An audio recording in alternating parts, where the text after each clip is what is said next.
Yo, what's going on, guys? Reversal here, and today I'll be doing the first of several post-Banlist Dinosaur deck profiles. The first one I'm going to do is a blind second version of the deck. I know more people want to see going first, but this one was a little easier for me to kind of build how I wanted to. Since with going second, you really just have to assess how the format's going to look and what end boards people are expected to make, and then make your decisions based off that. So with the going first list, the prosperity hit hurt a lot more than going second. So had to fix the consistency issues there, and then work out which end board, like inversion of the deck you want to go with. Since the Appaloosa hit did affect going first in some of the variants, so still some things I'm working out with the going first list, but I'm mostly happy with the overall deck list. It's mostly just like a couple cards for like which variant and then the extra deck that I'm still working on. But I'll probably post that after the weekend. But before I get into the deck list, if you're interested in this Dinosaur playmat or these sleeves, check out finalsaga.de. And if you decide to buy anything, use my code reversal10 for 10% off your order. Helps me directly and is a good way to support the channel. They got a bunch of other cool stuff over there, like other mats, sleeves, deck boxes. And they also have this cool anime Orca set that comes with these gold-plated god cards and like the anime style cards as well, with like the sleeves too, and like the character deck boxes. So it's a cool little product they have over there. They got a bunch of nice stuff over there, so definitely check them out. And if you haven't subscribed to the channel already, definitely do that now so you don't miss out on any future videos. Drop a like, comment, all that good stuff. All of it helps me out. But let's get right into the deck list. 41 cards. You don't want to really be playing more than that now without adding like extra consistency pieces, but since the prosperity, losing 2 of them definitely hurts the consistency some. So you want to be as close to 40 as possible without that card at 3. So I'll start off, we got the 3 Ovies, 2 Archosaurs, 3 babies, 1 petite. Since it's blind second, I prefer 1 petite so you don't clog in them. We got the 1 Misk, the 1 Kaito. This could also be Giant Rex, it doesn't really matter. 2 Conductor, and then Meteorus and Frostosaurus. Playing these mainly because it's the safest thing to do going second still, when you like are under mist protection. So I think it's they're worth playing, even though they're kind of bricks. I don't think the Meteorus is too bad to draw a lot of the time, but it's not something you like want to see really. But the cards are just really good playing into boards when you're under misc, and then when you get made to go first, you want something to set up as well that's like can actually win you the game. So I think they're worth playing. And then we got the 1 pink. This is like non-engine, but it's kind of engine in this deck. But just playing 1 of it. You could play 2, but the card's like fine. I think it's better this format than it was last format, but it's mostly just really nice to see with Lost Worlds. So I think if I was playing like Terraforming to go with the Lost Worlds, I'd probably bump this up to 2. But since I'm not playing Terraforming, I'll just leave it at 1. But definitely might experiment with 2 a little more this format at some point. So for the consistency spells, got 3 Fossil Dig, 3 Lost World, 2 Pill, 1 Ground Xeno, and 1 Prosperity. So the Lost Worlds are really good to just overall consistency going second, compared to going first, where it only kind of works with like a Dino, an extra body, and then this, or just OV Lost World. Going second, it works with any Dinosaur normal summon, so it's good to have for that, assuming you can like actually swing into it. This card helps you play through hand traps more than anything else, so I think it's definitely needed at 3 for going second. Only playing 1 Ground Xeno still. I did end up cutting the Thrust, since I don't think Thrust or Talents is as good in this deck when you're not playing a lot of breakers that bait stuff out, which you'll see with my breaker lineup. It's a lot different than the last one I posted. They had like all the Raigekis and Dark Holes and stuff, so I decided to cut down on those, but I still kept Ground Zeno at 1 because I really don't like this card going second that much still. But I wanted to play at least one since I'm already playing the Frostosaurus and the Meteorus anyway. But could definitely end up bumping this to 2 potentially. But for now, I'm just playing it at 1. And then the 1 Prosperity. Unfortunately, it got hit, but it was to be expected. I've been saying this was going to happen for the last like month or so. But you still play at 1 because the card's broken. So now for the non-engine stuff, I'll start off with the 2 cards that I replaced Prosperity with. And these should be something else, but I'll talk about that in a second. So replace the Prosperities with 2 Phantasmes. This is just to give you, just to see extra cards going second. These would be Mulchummy, Perulia if I had them, just because that card's just a little better, I think. It's just a better version of this card, in my opinion, but Phantasme offers some things that Perulia doesn't in terms of a targeting protection, which is also really nice, so I think this card's also really good. The main thing I think Perulia is better for is because it has a higher ceiling versus some decks, and it's a little more generic. Like, say you're facing something that doesn't play Link monsters, Phantasme is not really giving you a lot of value, but I think overall this card's fine. But if I had the Perulias, I would definitely be playing those instead of these, I think. So I just wanted to mention that, but I do think these are fine as a budget option, since I'm sure a lot of Dino players don't have the Perulia, since the card is very overpriced for no reason, in my opinion, when we're going to be getting the better version in a month. So to go with these, I decided to main deck 3 Bystials. These were like the last flex spots. I was kind of messing around with a bunch of different things, and decided to go with these because, one, they work well with Phantasme. Since I'm playing a lot of breakers, I wanted something to be able to draw into with this card and still use it on my opponent's turn. And then this card just gives you the extra Druis, which is nice for hand advantage. And then the Druis is just a really nice 2-for-1. If you could hit something in the graveyard that's disrupting them, you put it on the field, and then when it leaves the field, you can get rid of something else. And this is a nice interaction with several of your other cards, or if you just use it to link off. So I think these are nice. I think they're good versus Yubel. They're fine versus Snake Eyes to hit the IP. And then they're good against like other rogue decks. And then they're just big bodies. So I'm going to try out main decking these, and I think they should be fine. So for the breakers, we got 1 Duster. Just wanted something for back row hate. I think this card's really good.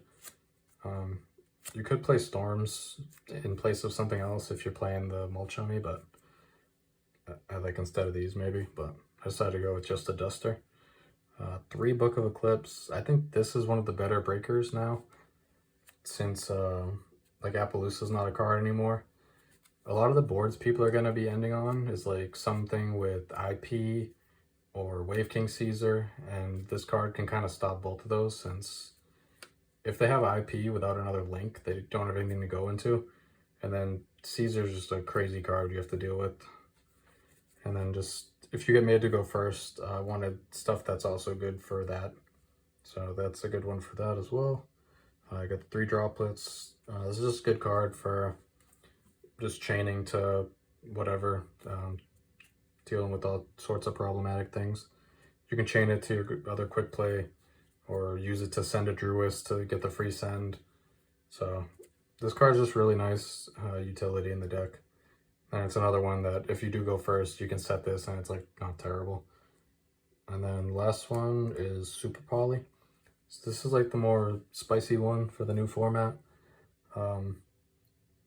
At first when I was building this deck for Blind Second, the main issue I was running into was Fiendsmith Yubel, since I think this deck even had a problem with like pure Yubel before the ban list. So Yubel is going to be by far the hardest matchup, and the Fiendsmith cards didn't really get hit for that deck specifically. For the most part, they took like a minor hit, but I think Fiendsmith Yubel is going to be the best deck by far. And this card is really good against that deck. Pretty much any end board they can make for the most part. The only end board that doesn't really hit is if they go with the Wave King and Phantom, and then with like Chamber Set or something like that. but if they have a 2-card combo and you don't hand trap them, they're gonna go for like the Desiree and the Varudras, and that board is unbreakable pretty much with any combination of regular board breakers.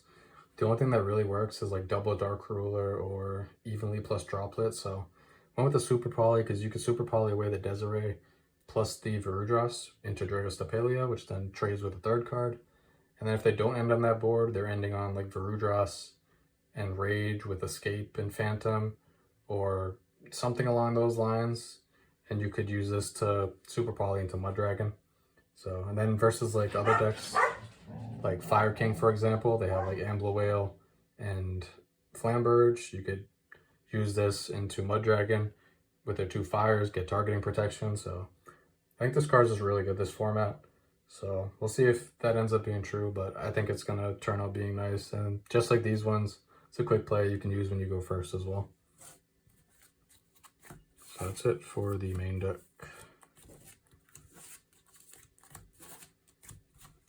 For the extra deck, start off with like the more mandatory stuff. SP,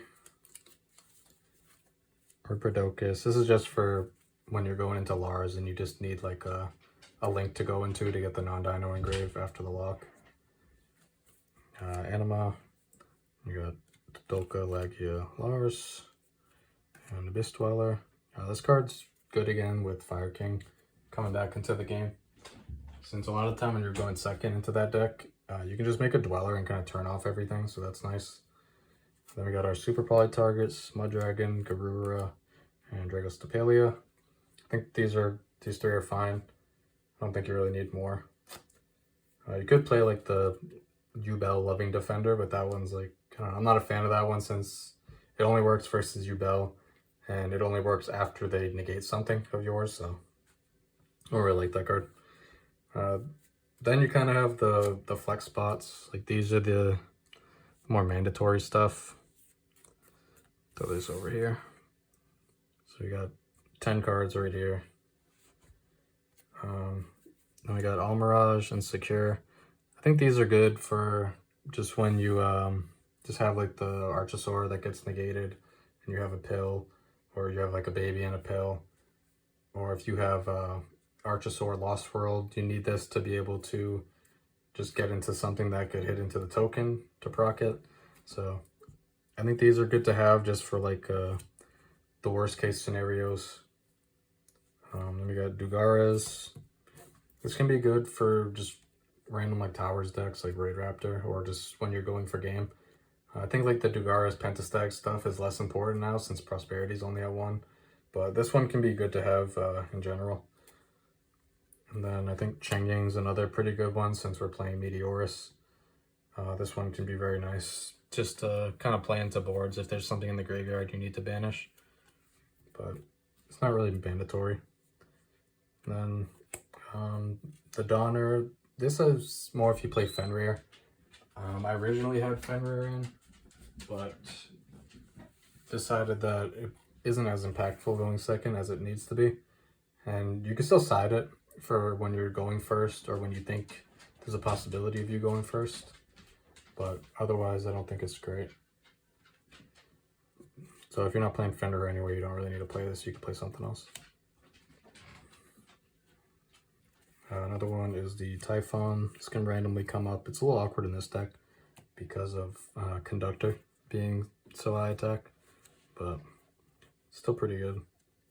I got Pentastag, which I don't think you need, and then the Access Code package.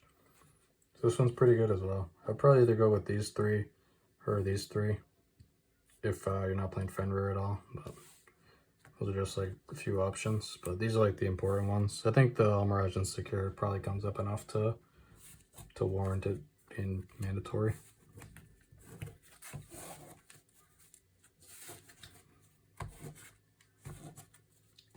So now for the side deck options, usually it's going to be more than 15 just to kind of give options.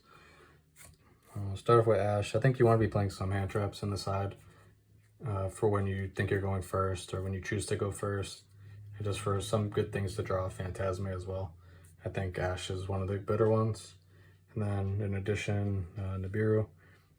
Not sure how impactful this is by itself when you're not playing a bunch of hand traps, but this card's better without Appaloosa being in the format. And then this card pairs pretty well with Lost World and Bestial still, so I think these are like good cards to add if you want to have good things to draw into off of the Phantasme. Some other hand traps you could consider playing, which I think are kind of to be determined how the format goes, is 3 Droll. This card on paper seems like it's going to be better, but this card always seems like it's going to be good at the beginning of a format, and it sometimes ends up not being. Then another one is DD Crow.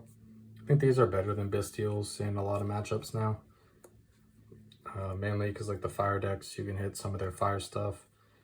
Versus Branded, if that deck's still popular with 1 Branded Fusion, the DD Crow and the Branded Fusion can hurt a lot, since they need to dump it and then add it back with Retribution a lot of the time in order to like have access to it. So this card's okay, but I don't think you really like need to be playing it. And then alternatively, we have the Fenrir's. This is something you can side if you want a card that's like versatile for going first and second, since if you do end up going first, whether you choose to or get made to, your deck isn't like super consistent. So this is like something that can combo off with a Dino and a Lost World going first, so it's like fine to put in if you think you're going to go first or if you choose to go first. So now for some of the other going second options. I did cut the Thrust and the Talents from the main deck, but you could choose to side these if you want. But I think without other breakers that pair well with it, these aren't that great, so I don't know if I would really play them. Evenly, this is another one I mentioned, like Droplet plus Evenly is really strong versus Yubel. This card could be good in general. I'm not really sure how it's going to be into the format. I think it's good versus like Fire King as well. But the main thing that sucks with this card in this deck is sometimes you need your battle phase to Lost World like combo off. So I don't usually love this card in this deck, but it's definitely an option. But I'll throw it in the side where it's kind of you can pick through these. Cosmics, I think this card's great. I would definitely side at least 2 of these, maybe 3. It's another good card that's versatile for when you go first as well, so I think this one's worth siding for sure. And then Dark Ruler, I think this card's good to side in versus Yubel, since if they don't end on exactly that Varudras Desiree board, the Dark Ruler can be very good. I think in general with the Fiendsmith cards, the Desiree is a little harder to get to than it used to be. So this card has a lot more potential. I think if I was going to side a board breaker, I think it would definitely be this one. But this could end up being something else, but for now I think it's probably worth playing. And then Called By is just, I feel like this card's pretty good going second as well, but it's good for going first too. So I think it's just good option to have. I considered main decking it, but I decided to go with the Bestials instead. So if I was to get this down to 15, it'd probably just be those, and then maybe the Call By. And then if I wanted something else for going first, I'd throw the Fenrir's in, or maybe something else for consistency. But those are like the main things I'd probably do. And then kind of see how these shape up in the format. But these are like the main cards that I think are going to end up being good on the side. Yeah, that's going to be it for this video. Like I said, I'll probably post the going first one in a few days, but that's going to be it for this one. Thanks for watching. Peace.